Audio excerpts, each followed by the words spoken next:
You learn two things in detective school. First, always keep your files neat and orderly. And second, a case that involves a missing blonde will inevitably drive you to drink.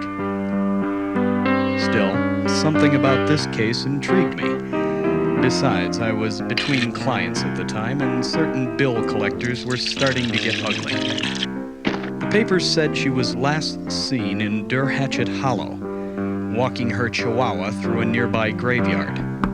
Not much to go on, but I had to start somewhere. Ed, there's a gentleman out here to see you that looks like he wants money. Do you want me to show him in, or do you want to go out the window again?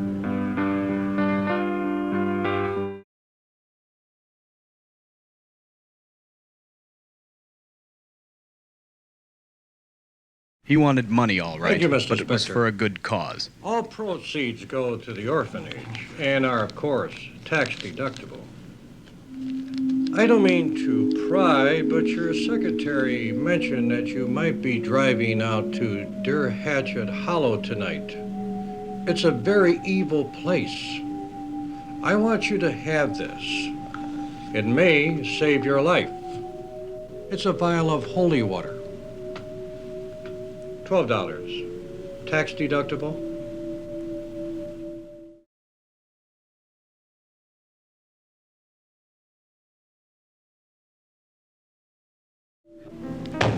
Take a hike, sweetheart. He wanted money, all right. Spectre, Mr. Vasilini wants to give you 5 good reasons why you should pay him the money tonight.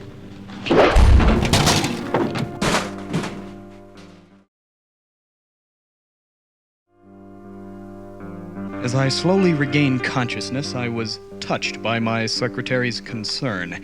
Ed, are you all right? Poor kid was crazy about me. Don't you think you ought to start looking for that girl? I mean, I'd like to get paid this week too, you know.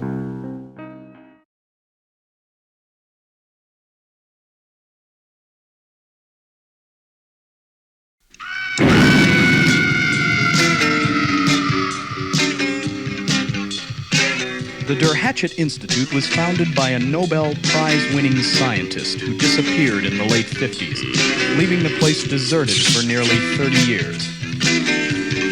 I walked up the creaking front steps and turned the knob. Locked.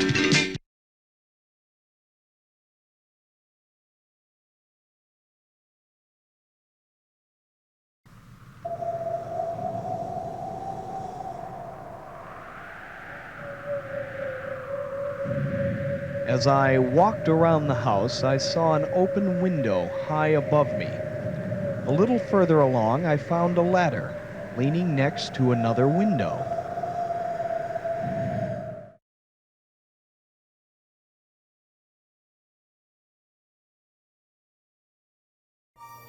The grounds around the Institute were dense and overgrown. One could easily get lost in these woods.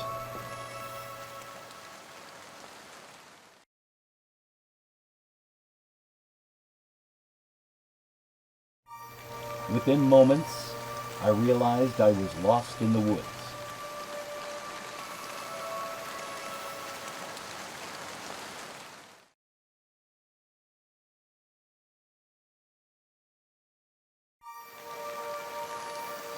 Still lost. I have no idea where I am.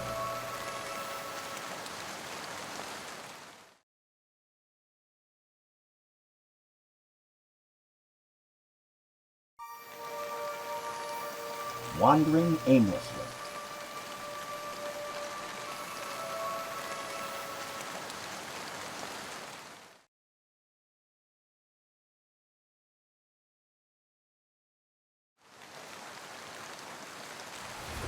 At long last, I saw the Institute in the distance through the trees, and in the other direction, what appeared to be a cemetery.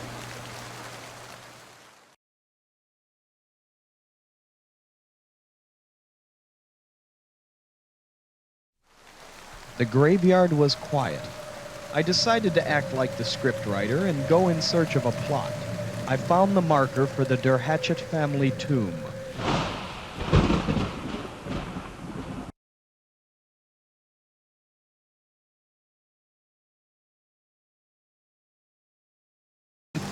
I ran as fast as I could towards Durhatchet Manor.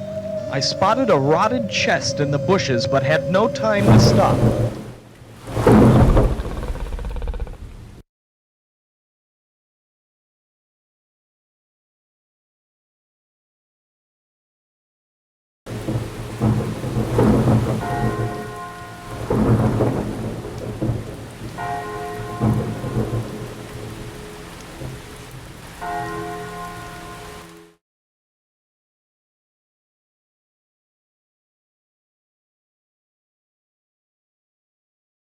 Naturally, there was a key that fit the front door under the mat.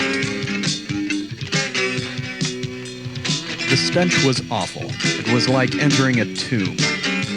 There were rotting stairs to my right and a room to my left, and I felt a cold chill on the back of my neck.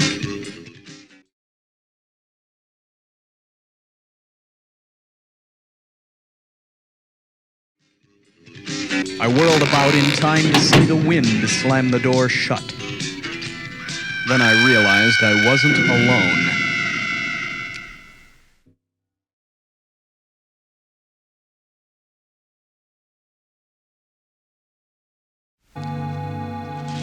I bid a fond farewell to the fanged femme fatale and ran up the stairs.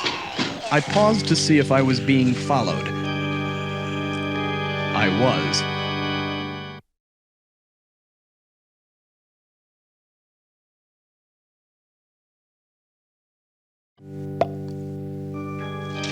Her skin erupted as the water splashed onto her. The stench was awful.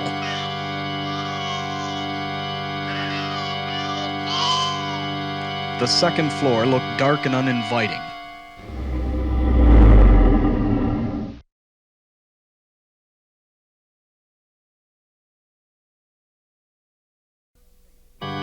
My fear faded as I fled. I felt fine till I fell. So I flipped over and found I'd been followed by a fanged femme fatale with a fried finger.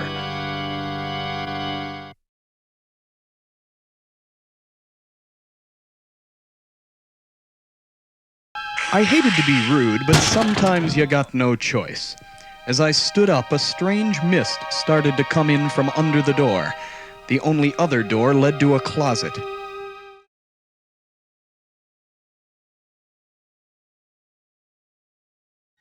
I had no idea what I was looking for, but that never stopped me before. Then my trained eyes discovered a subtle clue that pointed me in the right direction.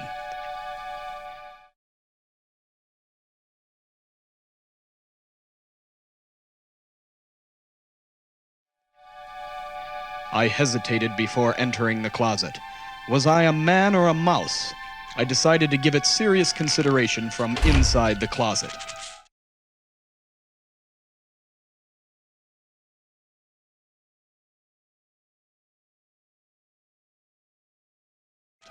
In the darkness, I became aware of something gnawing on my ankle, so I switched on the light. Rats!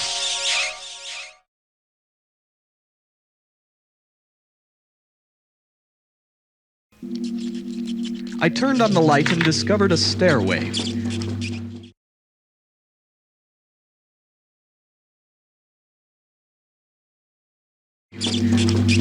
The stairs led to an attic. A trail of green ooze leading off to my left. And in the other direction, piles of old junk near an open window.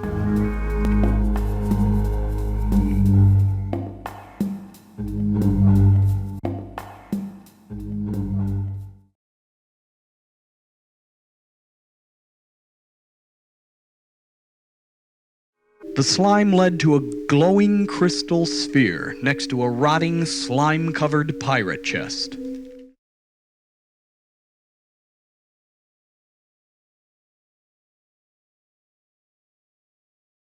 As I gazed into the sphere, I saw a piece of garlic, followed by a mouth only an orthodontist could love.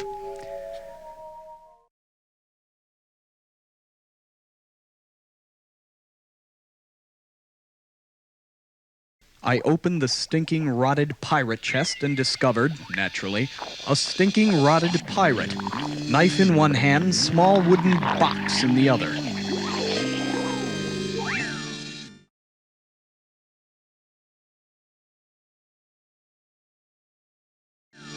I reached for it, but I wasn't quick enough.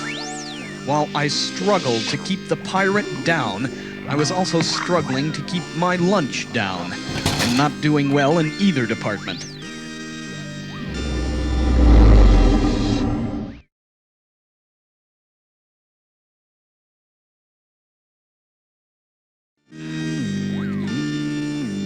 The moment I touched the box, the pirate started to laugh. Then he shook his head and disappeared.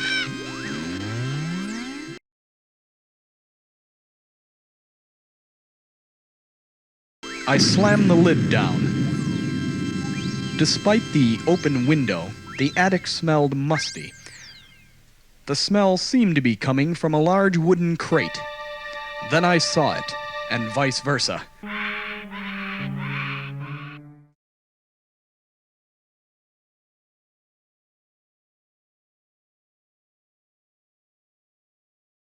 Whatever it was flew at my head and knocked me to the ground.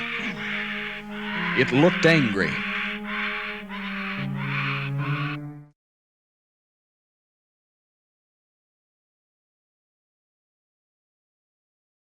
I pushed it away and looked for a weapon.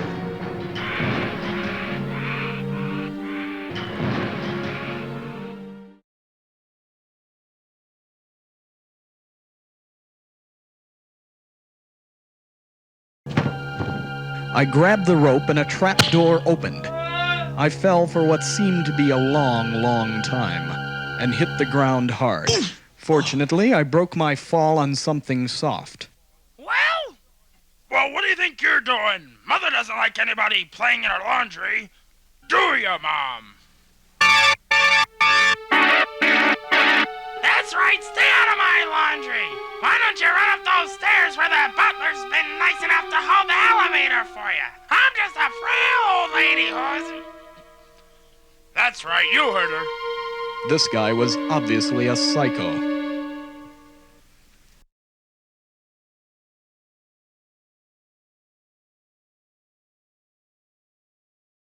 On the steps above me, a green ghoul gestured gracefully.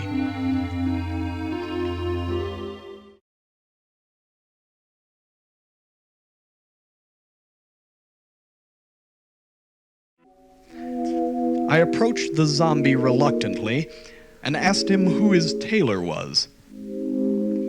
His response was to push me backwards into a rickety old freight elevator. What floor, please?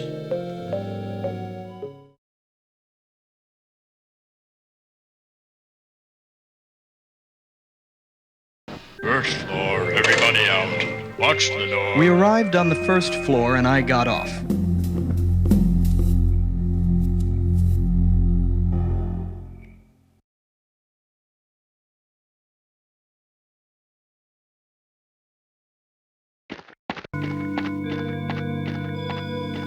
The room was crawling with vermin. It was one of Vasellini's boys. Spectre, you're a hard man to locate. Secretary told me I could find you here. Time's up, Gumshoe.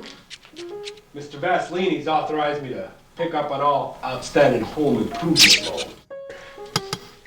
I wondered if I should warn him.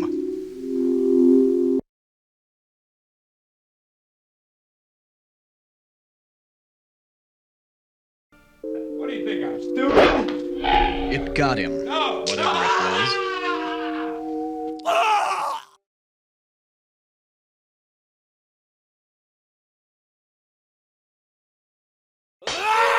I grabbed the gun and ran into the next room.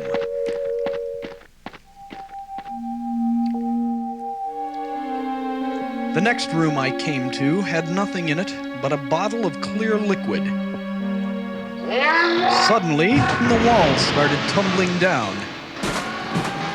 Smashing through the wall was my buddy the gangster, now some kind of zombie.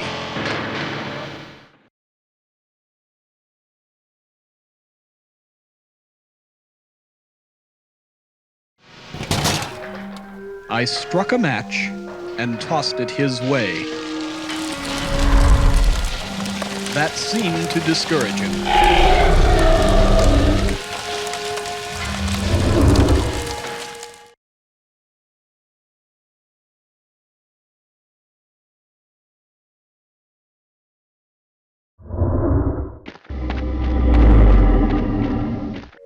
The next room I came to had nothing in it. There was an old freezer on one side and a wall full of potions on the other.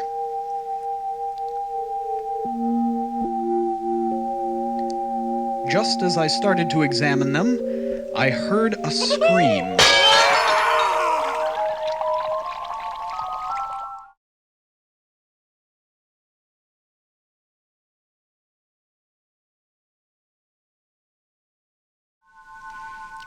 I read the labels: extra strength potion, instant steak pill, anti-grav tablets.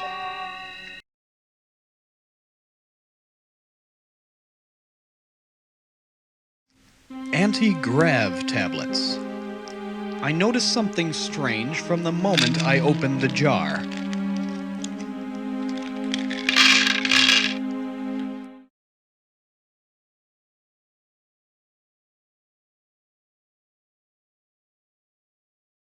Taking the extra strength potion seemed like a good idea, till I read the fine print.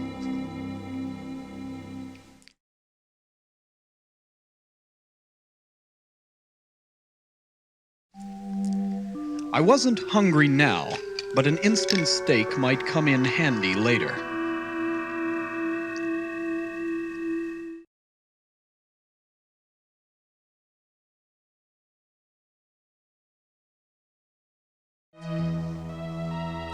Ignoring the fumes, I opened the freezer, only to find another prisoner of this horrible place. Oh, far out, man. Thank you very much. You're a beautiful person. No, that's okay. I'm cool. Man, I thought I was going to be stuck in here forever, man. There are some crazy people running around this house, man. Couple of chicks you gotta watch out for. You know, if today's Thursday, I gotta be at a Jefferson Airplane concert on Thursday. Well, I gotta get back to my brother's house. He lives in Fresno. You wouldn't have a car by any chance. You wouldn't be going near Fresno area. Fresno's really not that far. Who put this tag on my foot? He was, unfortunately, an obnoxious jerk who didn't have anything intelligent to offer. You want money or a cigarette?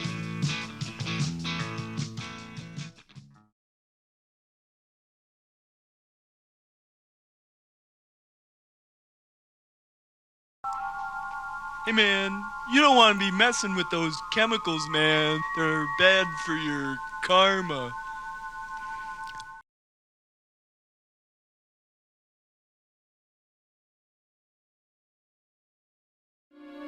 I gave him $5 and left.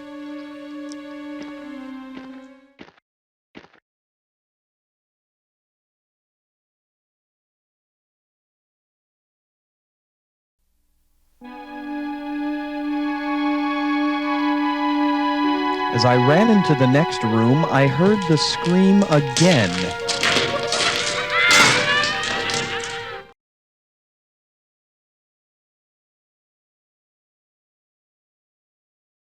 Returning to the hall, I glanced up to where the sound came from.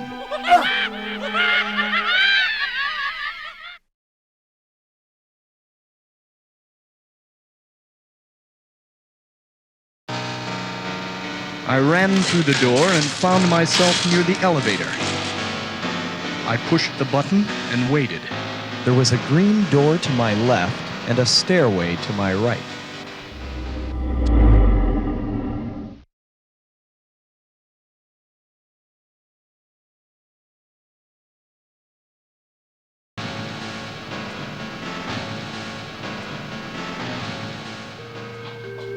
At the top of the stairs, I saw an ugly dwarf. This is the master's private property.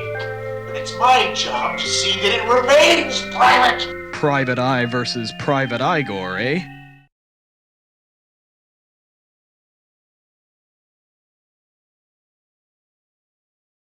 When he moved, I jumped over the railing. It was a long way to the first floor, and Laughing Boy was no help at all.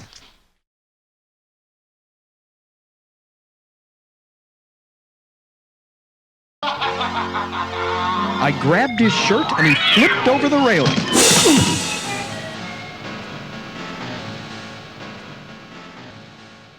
The second floor looked dark and uninviting.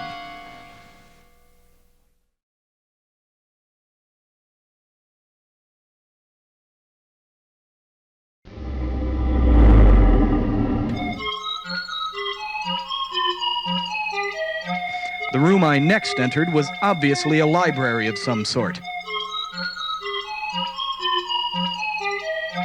There was a door to my left, another dead ahead, but most of the action was taking place in the kitchen on my right, where someone was practicing a bizarre form of culinary preparation.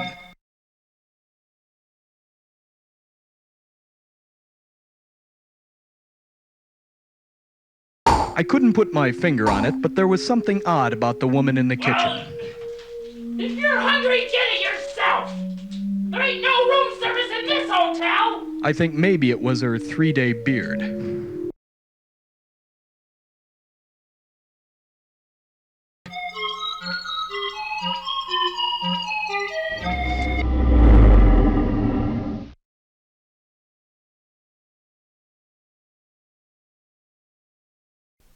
Inside the cupboard was a rose, a clove of garlic, and a couple of potatoes.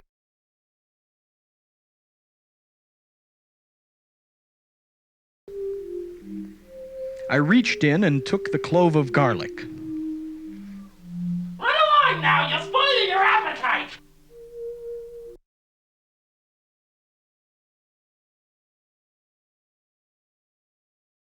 I tiptoed out of the kitchen and left her to her work. A faint breeze carried a musty odor to my sensitive nostrils.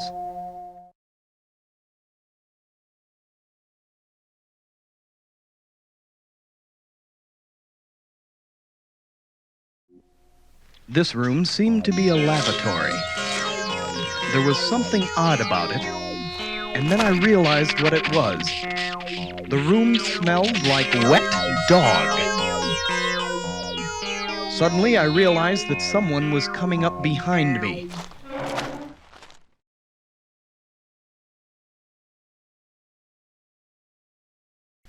Thinking quickly, I stepped into the shower and pulled the curtain closed. A hairy paw reached in and turned on the water. I peered around the corner and saw a she-wolf busily primping herself for a night on the town.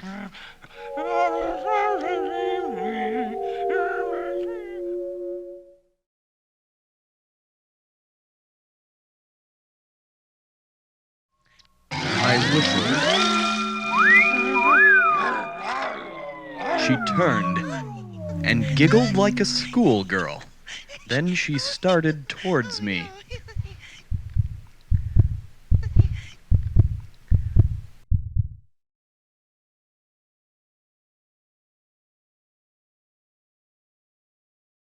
She leaned forward and planted a wet, sloppy kiss on my lips, then stepped aside to let me pass.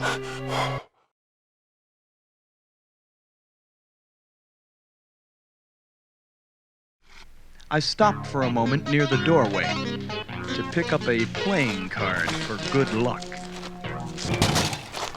I rounded the corner and very nearly bumped into a female vampire.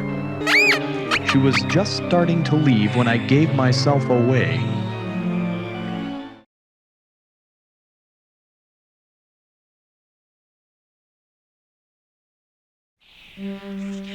I hid, made a noise like a rat, and when I re-entered the room, it was empty.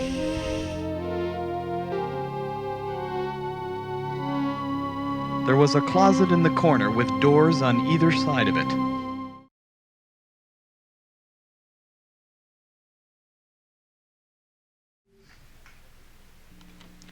I opened the double doors and ducked as a broken-down bed bounced into the room.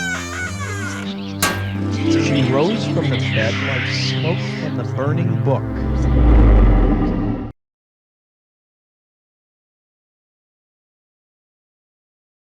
I yanked the sheet from under her feet. She cracked her head as she fell off the bed. Eat your heart out, Mother Goose.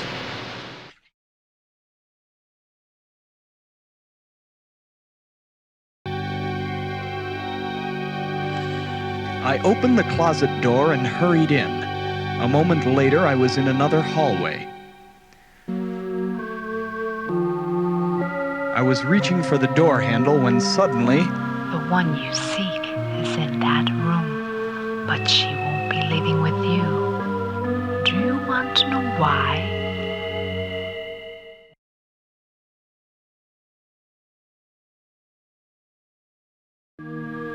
Because of the inherent power of the vampire over the inferior human will. Then she smiled, revealing teeth that would look more at home on a wolverine.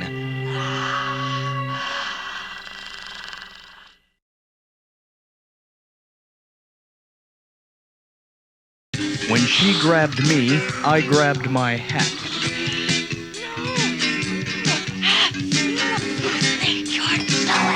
As soon as I entered the room, I saw the girl on the bed.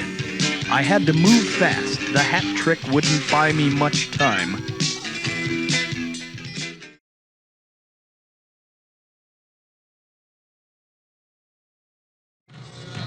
Where I was told there's a woman so cold that a snow-beaten heart cannot break.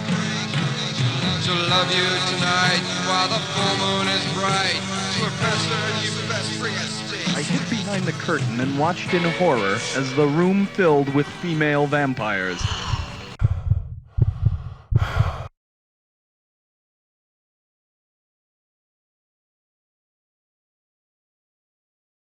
When they looked my way, my reaction was instantaneous. I pulled the curtain down and used it to diffuse their bloodlust. I grabbed my hat and got out the way I got in.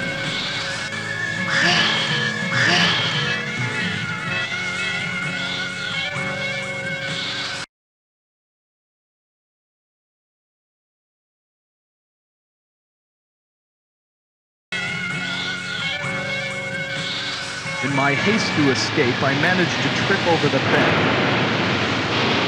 They burst into the room.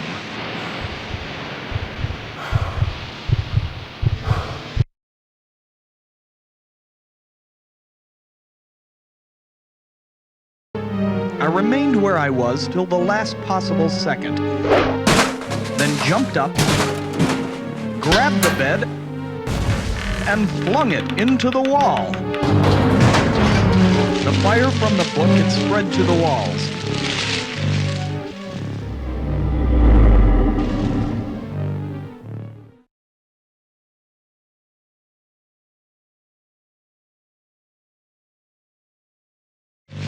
I backed out of the room. I called the elevator and got right in when it arrived.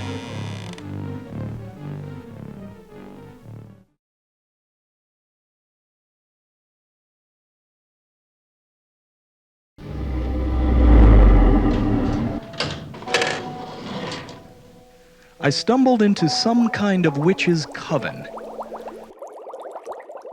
Best not stick around, cutie. Morbia's not playing with a full deck tonight.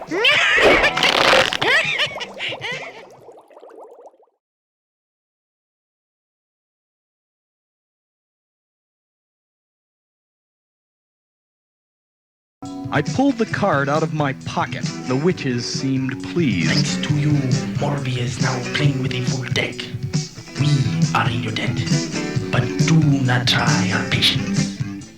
I will tell of the unbridled wickedness of Count Vladimir Yorchikansky. If I tell your fortune, the debt will be paid.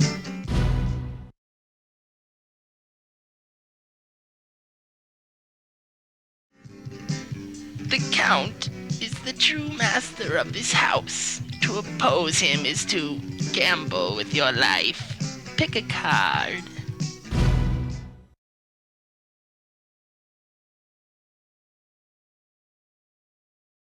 I picked a card. She didn't seem happy. Luck is on your side, mortal. This much I will tell.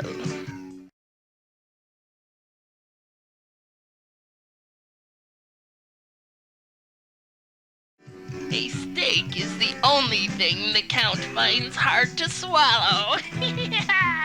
Now go!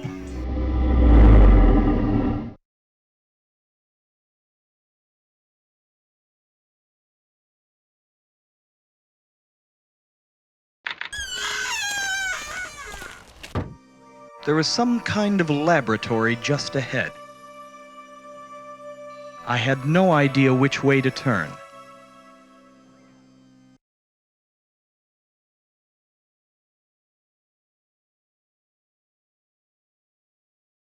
When I called the elevator, I noticed a green ooze coming from the rafters above.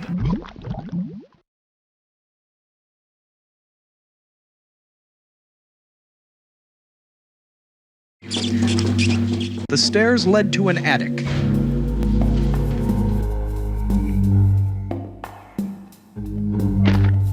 Someone or something was sitting across the attic from me. At long last, the detective decides to pay a visit to his host. Have you enjoyed our hospitality so far? It was difficult not to listen. His voice had a strong hypnotic effect.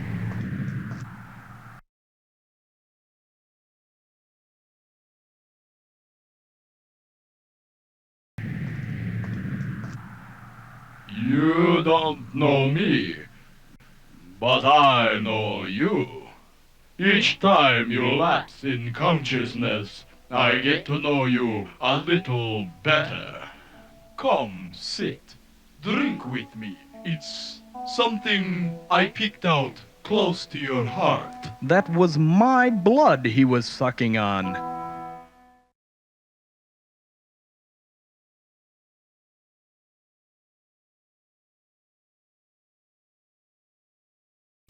Quickly, I checked my pockets. What's that in your hand? Give it to me.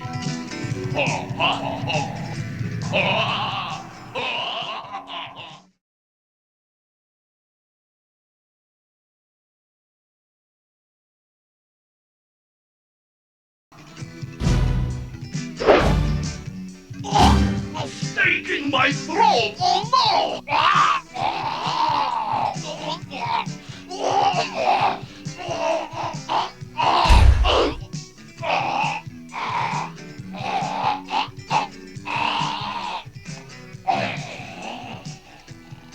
I couldn't believe it.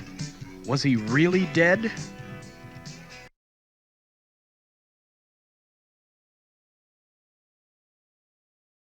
I lit a match to help things along. You fool! I found things! I found things!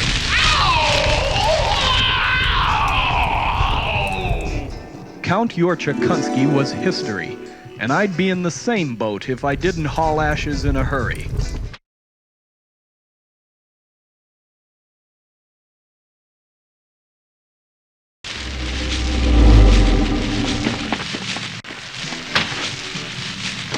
I pried the window open and jumped through. I think I sprained my ankle in the fall.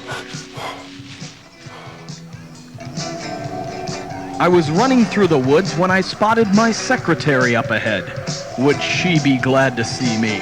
She was crazy about me, poor kid. Sorry, Ed. But you've got to learn not to sneak up on people like that. Where have you been? I've been looking all over for you to let you know you can stop looking for that rich kid.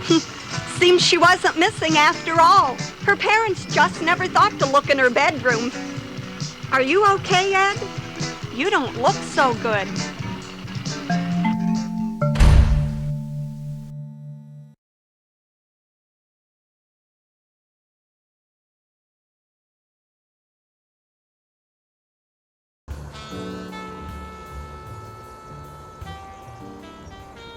Buffy MacGuffin was alive and well, and her parents' check was non-refundable. All things considered, not a bad night's work. Case closed.